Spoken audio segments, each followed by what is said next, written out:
thank you for joining us once again. You are welcome on Reading on the Move. It is quite surprising how people just surface in public places to do all sort of things.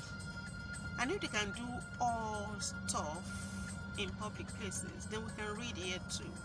So come along as we read Wuthering Heights in the series Great Stories in Easy English. On this episode, we are reading chapter 21. If you have been following since we started, thank you for joining us once again. And if this is your first time of coming across Reading on the Move, thank you. You are warmly welcome. Kindly go through the past readings from chapter 1 to chapter 20 so that you can have a full grasp of the storyline. Catherine becomes really ill, chapter 21, Wuthering Heights. On the third day, Catherine came out of her room and asked me for some fresh water. I am dying, Nellie, she told me. This didn't alarm me at all, for I felt sure that she said that only to frighten the master. I took her some tea and toast. She drank and ate eagerly. Then she asked me, "What is he doing? Is he asleep or is he dead?" "If you mean the master, he is well. He is spending his time with books since he has no other company. Hasn't he any feelings? Doesn't he know that I am dying?" In wild anger, she cried out, "I'd kill myself if that would kill him. All this is dreadful time have been alone, have been haunted, and he's been spending his time reading." Oh. She tossed wildly from one side of the bed to the other. Then, as if she were mad, she tore the pillow with her teeth. Open the window, she screamed. "I can't breathe." "I won't open it." It was the middle of winter and the north wind was blowing. Suddenly she became quiet and, like a child, began to pick the feathers out of the holes she had made in her pillow. Tiring of this, she looked up towards the mirror and gave a fearful scream. "That face! Look!" I tried to make her understand that she was looking at her own face, but she could not understand. So I covered the mirror with a tablecloth. "Don't go away, Nellie. If you do, it will come back. This room is haunted. Don't leave me alone."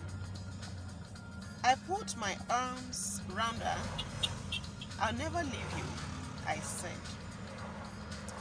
She grew quieter and began to speak slowly and strangely, like somebody in a dream. "Oh, Nellie, I thought that I was back at Wuthering Heights. My heart was aching so much that I could hardly bear it. It was Hindley's fault. He wouldn't let me play with Heathcliff. Oh, I wish I were a girl again, running the moors, free, quite free. I wasn't afraid of anything then. And now, how I have changed." She gave a pitiful sigh. Suddenly, she screamed, "Open the window! I am burning! I am on fire!" Before I could stop her, she had slipped out of bed and pushed the window open. The wind rushed in, ice cold and as sharp as a knife. I tried to drag her away, but I couldn't. She stood there, looking out towards Wuthering Heights. Not a light was to be seen in the darkness. Look, look, she cried wildly. There's a candle burning in my room, and there is one in Joseph's. Ah, he is waiting up for me and Heathcliff to come home. He will have to wait a long time. It's a long way home, and we have to go by the churchyard. But we are not afraid. We've stood on the graves and asked the ghosts to come out. Haven't we, Heathcliff? They'll bury me there, deep in the ground. But I won't rest. I won't rest till you come to me. Oh, she screamed in terror. The master heard her scream and came running in. Oh, sir, my poor mistress is ill. She doesn't know what she's saying, I told him. What? He cried, hurrying towards the bed. Shut the window, Ellen. He bent over his wife. Oh, Cathy, he cried in grief. The mistress turned on him angrily. So you've come at last, have you, Edgar Linton? Well, you are too late. I'm going. Yes, I'm going to my grave out there. And don't you put me in the church with the Lintons. No, it's out there that I'll lie on the moor. Oh, Cathy, Cathy, don't speak to me so. Don't you know me anymore? Is it Heathcliff? Don't you mention his name. If you do, I'll throw myself out of the window. I've finished with you, Edgar. I don't want you. Go back to your books and leave me alone. That's it on chapter 21 of Wuthering Heights. Let's read. Pick a book and read. Join reading groups, reading classes everywhere.